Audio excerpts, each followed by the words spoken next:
possam voltar para casa de vocês, pensando em formatos de estruturar o processo de sucessão, de alinhar a família, porque eu acho que o mais importante não é só fazer o processo, é fazer o negócio prosperar sem perder a nossa base, sem perder a nossa essência, e a gente sabe o quanto isso é difícil, porque trabalhar em família é desafiador, e a gente precisa às vezes fazer esse alinhamento inicial para que as coisas funcionem.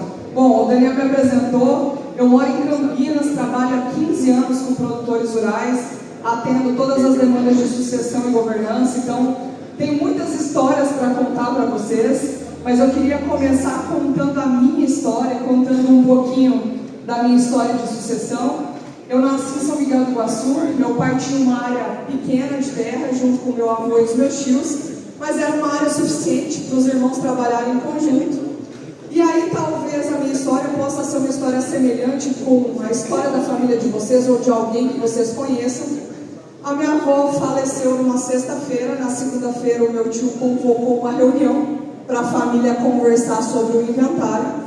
E aí vocês imaginam, né, o nível que foi a conversa. Nunca é uma conversa fácil, não é agradável, principalmente quando a gente perde as referências da gente na vida.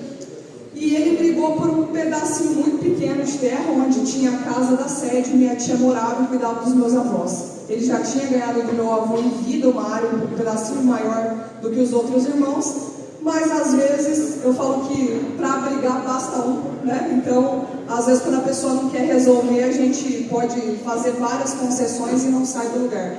Ele passou 25 anos sem conversar com meu pai e com os irmãos, e eu falo que na vida a gente às vezes aprende pelo amor, recupera os vínculos pelo amor, mas infelizmente o que deu tempo dele voltar na história da minha família foi pela dor. Dos 3 filhos que meu tio tinha, ele plantava já no Paraná e no Pará.